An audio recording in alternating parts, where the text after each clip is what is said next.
আসসালামু আলাইকুম, কেমন আছেন সবাই? আজকের এই ভিডিওতে আমরা কিছু ভার্ব নিয়ে আলোচনা করব। অ্যাকচুয়ালি আমাদের ভার্বের সাথে যখন আপ প্রিপোজিশনটা যুক্ত হয় তখন সেগুলার কিছু অর্থের পরিবর্তন চলে আসে এবং আজকের ভিডিওতে আমরা টোটাল 5টা ভার্ব কভার আপ করব যেগুলোর সাথে আপ যুক্ত হলে সেগুলোর যে মূল অর্থ থাকে সেটার মধ্যে পরিবর্তন চলে আসে। যেমন সর্বপ্রথমে আমি লিখেছি এখানে গেট। গেট অর্থ কি? পাওয়া, তাই না?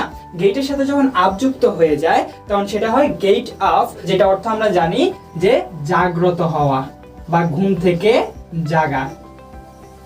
জাগ্রত হওয়া বা ঘুম থেকে জাগা। আচ্ছা, এরপরে আমাদের দ্বিতীয় যে ভার্বটা আছে সেটা হচ্ছে যে গিভ। গিভ অর্থ আমরা অলওয়েজ জানি যে দেওয়া, কিন্তু গিভের সাথে যখন আমাদের আপ প্রিপোজিশনটা যুক্ত হয় তখন সেটা হয়ে যায় গিভ আপ, মানে হচ্ছে ত্যাগ করা। গিভ আপ অর্থ কি দাঁড়াচ্ছে তাহলে? ত্যাগ করা।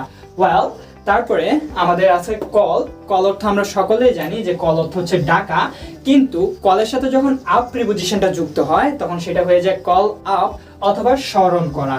তার মানে কল আপ অর্থ কি দাঁড়াচ্ছে? স্মরণ করা। তারপরে আমাদের যে ভার্বটা আছে সেটা হচ্ছে যে ব্রিং। আমরা সকলে জানি ব্রিং অর্থ আনা, মানে কোনো কিছু নিয়ে আসা আমরা বুঝাই আর কি। ব্রিং অর্থ আনা।